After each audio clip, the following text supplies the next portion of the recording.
ele resolveu não ir. Por quê? Jonas era uma pessoa diferente. Ele não quis obedecer a palavra do Senhor. E o Senhor tinha falado com ele: levanta e vai. E chegando lá, pregue a minha palavra. Mas só que ele não foi. Ele resolveu trilhar outro caminho diferente. Por quê? Jonas era uma pessoa que ele tinha decisão própria. Então ele quis tomar a decisão que veio na cabeça dele: não vou fugir.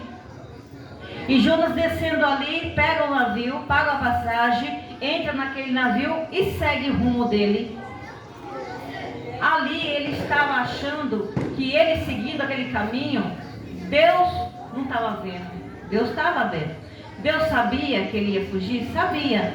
Quando Deus falou com Jonas que era para ele ir até a cidade, Deus sabia que ele ia fugir? Sabia.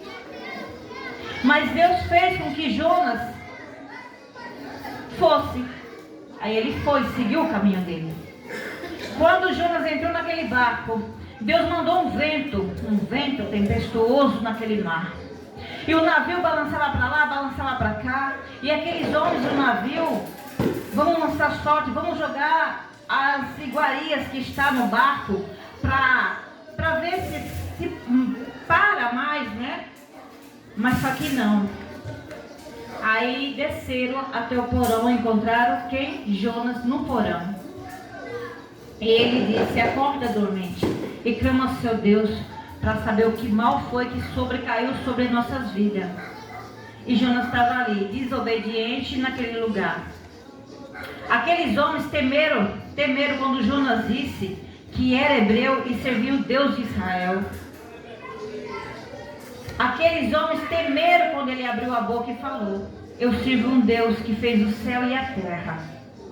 Aqueles homens, creio eu que no coração deles dizia: pronto, Deus vai destruir tudo isso aqui, nós vamos morrer por causa desse homem, porque esse homem entrou no nosso barco.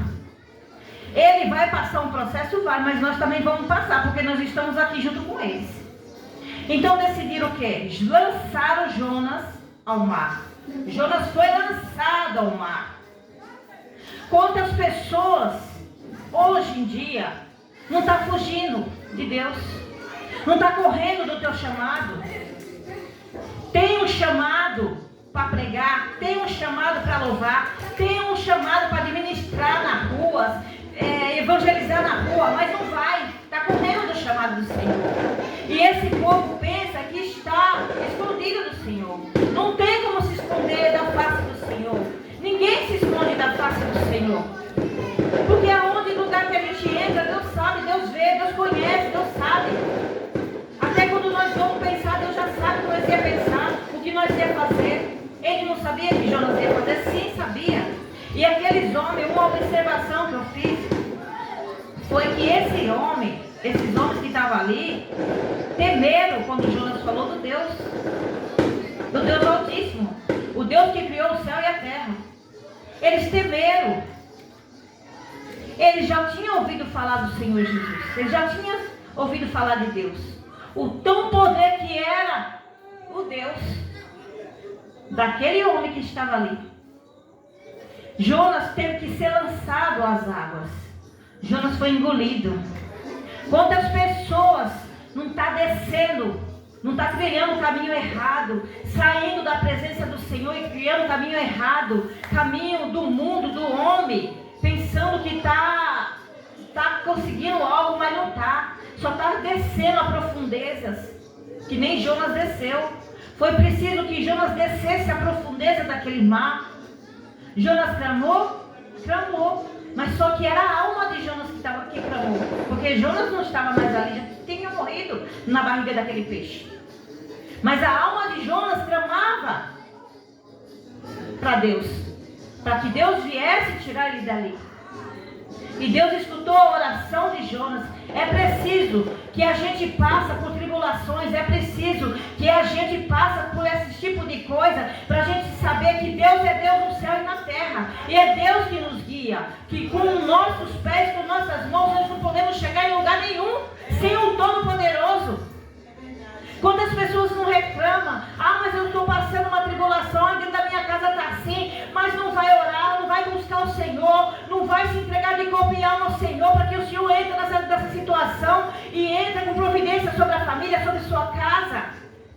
Aleluia, glória a Deus. O crente sempre vai ser provado, porque se Deus tirar a aprovação por completo, ele sai, ele se perde.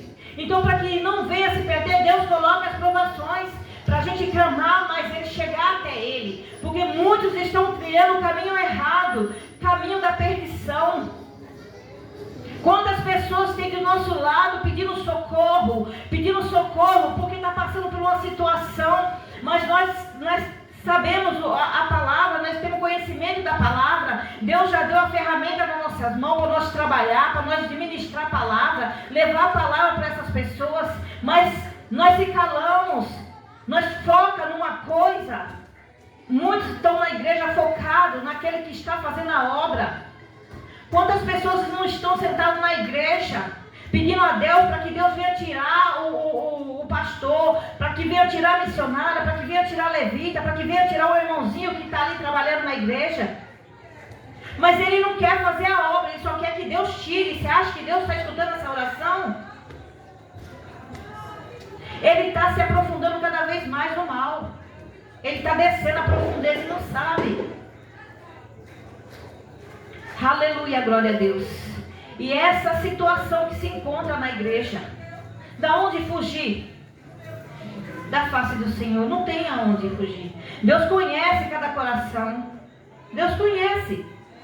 Deus conhece o seu agir, o seu levantar, o seu deitar. Deus sabe o que estão fazendo aí fora, o que estão fazendo dentro da casa do Senhor, o que estão fazendo dentro da nossa casa. O que nós falamos, se nós somos crentes só na igreja, se nós somos crentes na rua, ou se nós não somos em lugar nenhum. O Senhor diz que muitos falam, louva, mas é da boca para fora. O coração está longe. A frieza espiritual. Tem muitas pessoas mortas dentro da igreja. Muitas pessoas. E tem pessoas que estão clamando ao Senhor. Tem pessoas que estão clamando porque o espírito da morte vem rondando pessoas para que elas venham tirar a própria vida. E essas pessoas muitas das vezes pedem socorro ali no oculto, no escondido ali, caladinho. Estou numa situação que eu não estou suportando mais. Eu já estou a ponto de tirar minha própria vida, de acabar com isso tudo. E tem muitas pessoas que conhecem a palavra, que têm dom de revelação. Tem dom, mas não usa. Querem usar para competir quem é mais, quem é menos na igreja. E está esquecendo dos dons que Deus deu. Eu perdi meu irmão, pastor. Eu perdi meu irmão. Acho que tem uns 2 a 3 meses atrás. Ele se matou. Ele colocou a corda no pescoço e se matou. Mas antes disso, ele ligava para mim, falando comigo. E eu dizia, não faça besteira não, que Jesus te ama. Não faça isso não. Mas só que já vinha de muito tempo. Aquilo na cabeça dele. A situação que estava ali. Eu nem questionei, nem fiz pergunta nenhuma para Deus. Por que, Senhor? Por que isso aconteceu? Eu não fiz. Eu disse, seja louvado o seu nome, Senhor. Eu não sei o que estava acontecendo na vida dele, mas o Senhor sabe. E se chegou ao ponto disso acontecer, porque o Senhor permitiu. Porque quando Deus não permite, Ele faz. E ele foi embora. E quantas pessoas não têm esse pensamento de tirar sua própria vida? Quantas pessoas não estão por aí pensando em tirar a própria vida? Quantas pessoas não estão aí no abandono, se sentindo abandonadas, se sentindo esquecida? E nós sabendo a palavra, não chega para dar um abraço, não chega para visitar. Muitas das vezes nossos pastores estão orando, clamando